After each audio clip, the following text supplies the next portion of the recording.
Hi guys, मैं आपका कप्तान सर। आज आपको क्लास 12th का पार्ट थर्ड सॉल्यूशन चैप्टर का पार्ट थर्ड समझाएंगे, जो कि हेनरी के नियम को समझने की कोशिश करेंगे। और ध्यान से समझिएगा। अगर आपको समझ में नहीं आए तो कमेंट्स करो और वीडियो को लाइक करो, सब्सक्राइब करो और अपने फ्रेंडों को शेयर करो। चलो अब चलते देखते हैं क्या है। हेनरी का नियम समझने से पहले हम लोग देखते हैं कि द्रव्य विलयन होता क्या है। द्रव्य विलयन वह विलयन होते हैं जिसमें ब्लैक जो होता है वो द्रव होता है और विलय जो होता है वो द्रव भी हो सकता है, ठोस भी हो सकता है और गैस भी हो सकता है।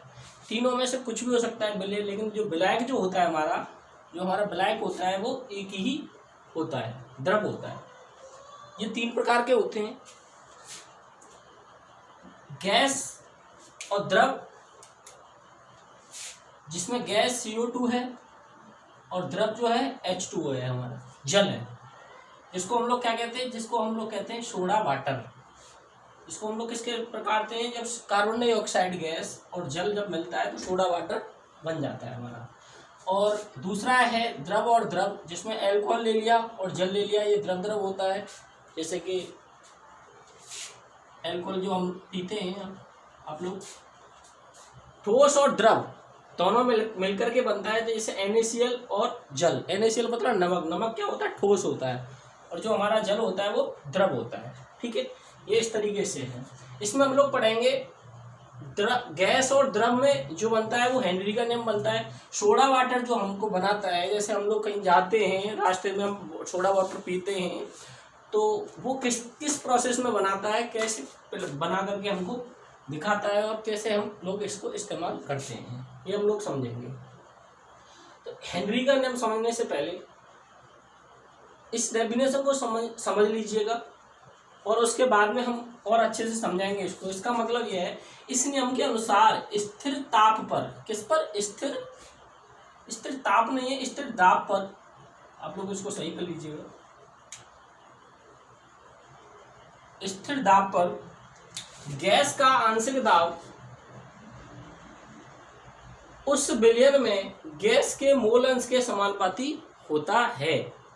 उस विलयन में गैस के मोल अंश के समानुपाती होता है। अब आप लोग इसको समझने की कोशिश करिएगा। जैसे कि मैं आप लोगों को समझाता हूँ, एक दुकानदार है, दुकानदार के पास हम लोग जाते हैं तो वो किस तरीके से इस प्रोसेस को हमको बताता है, मतलब बनाता है, उसके हम समझेंगे वो किस तरीके से बनता है। देखिएगा, जैसे कि हम लोग, आपने कंचे वाली पेप्सी पी होगी, नहीं पी होगी तो आप समझ लीजिएगा। कंचे वाली बोतल होती है, एक बोतल ले लीजिए कंचे वाली। ये हमारे कंचे वाली एक बोतल है, इसके अंदर जल भरा हुआ है जिसको हम कहते हैं H2। ठीक है, और हमारा इसके अंदर ये कंचा होता है यहाँ पर, सॉरी ये बोतल है और इसका जो कंचा होता है वो यहाँ पर होता है, जिसमें जल भरा हुआ है, सिर्फ और सिर्फ जल भरा हुआ। कंचा हमारा यहाँ होता है। जो एक मशीन होती है हमारी शिकंजी बनाने वाली, सोडा वाटर वाली, वो इस तरीके से रहती है। इसमें 2-3 बोतल आ जाती हैं, ऐसी ही बोतल भरी हुई होती है, इसमें बना सकते हैं हम लोग।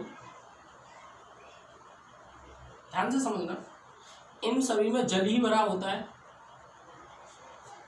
कंचा हमारा सभी में ऐसे ही होता है, एक मशीन में लगा हुआ होता है।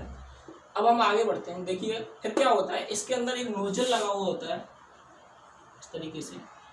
यहाँ पर एक हत्था होता है, एक यहाँ पर मीटर लगा हुआ होता है हमारा, जो प्रेशर को बताता है। और इस हत्थे को जब घुमाते हैं, और एक यहाँ पर सिलेंडर होता है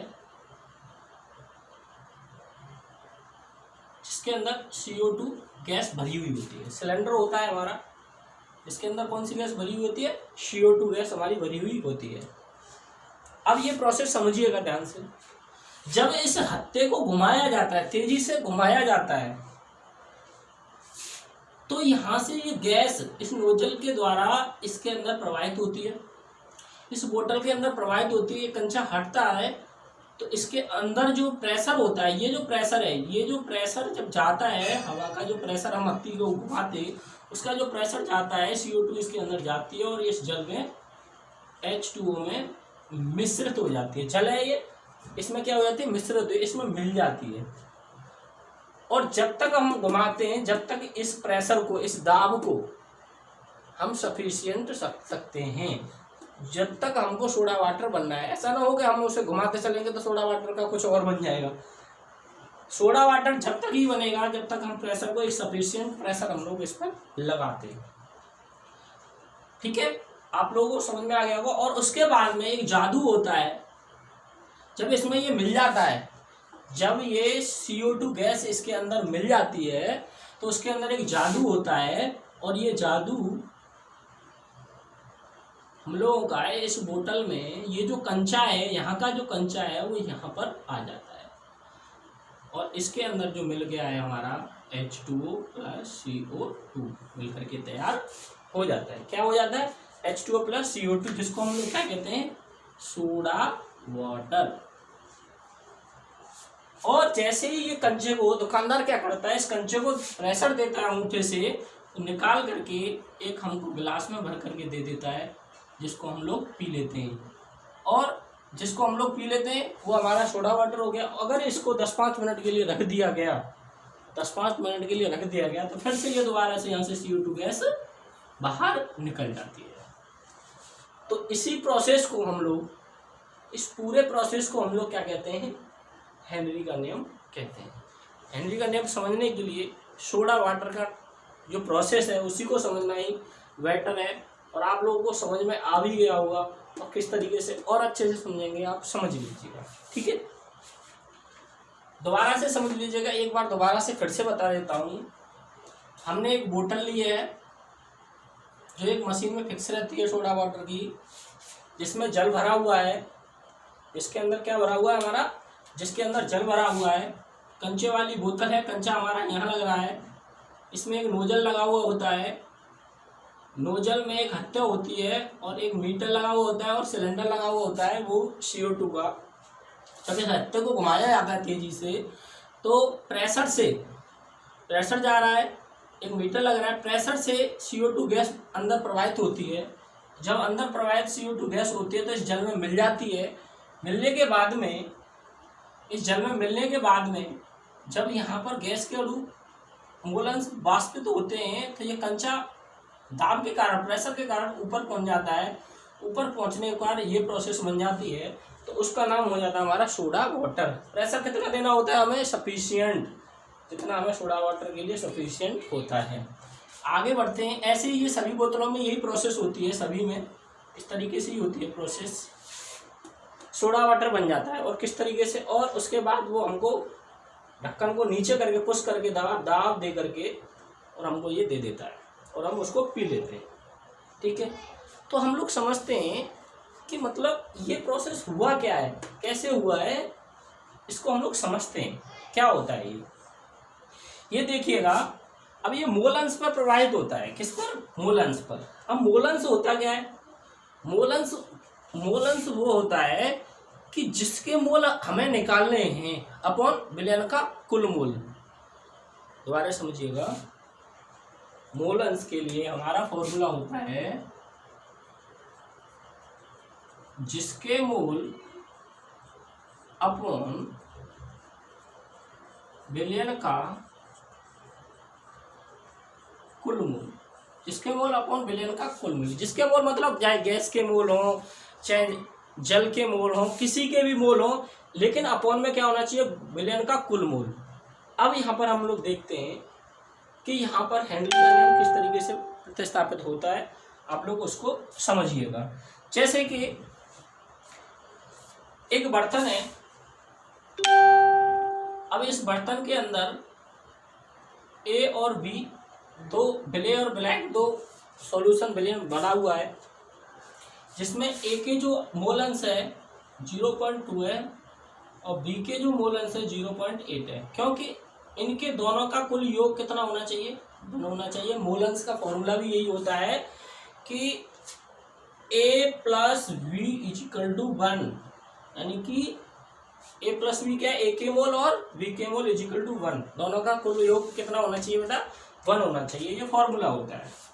अब हम यहाँ पर देखते हैं कि अब यहाँ से जो प्रेशर हम लोग दे रहे हैं हैंडल चला करके, ये जो प्रेशर हम लोग दे रहे हैं, जितना हम प्रेशर ज़्यादा देंगे, ध्यान से समझना, यहाँ पर हम जितना हम प्रेशर इसमें ज़्यादा देंगे उतनी ही गैस ज़्यादा उसके अंदर मिलेगी, मिलेगी नहीं मिलेगी। तो हम लोग समझते हैं कि जो P जो है, जो हमारा दाब जो है,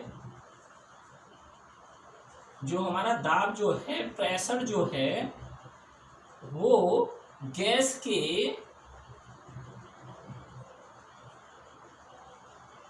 मोल अंश के, गैस के मोल अंश मतलब गैस कौन है, CO2, गैस के मोल अंश के समानुपाती होगा। समझ में आ गया होगा।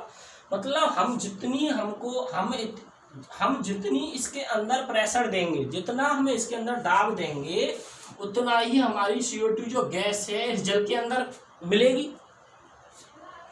तो हेनरी का नियम यही सिर्फ हमको समझाता है, जितना हम प्रेशर देंगे उतना ही मोल गैस के जो मोल अंश हैं वो इसके अंदर प्रवाहित होंगे, इसके समानुपाती होंगे। तो हम समानुपाती चिन्ह हटाने के लिए क्या करते हैं, P is equal to KH और मोल अंश को हम मान लेते हैं XG। XG मतलब मोल अंश को X से प्रवाहित करते हैं, G का मतलब गैस के, किसका, गैस का, यही हमारा, और इसको हम लोग कहते हैं हेनरी स्थिरांक। इसको हम क्या कहते थे, हेनरी स्थिरांक बोल देते हैं।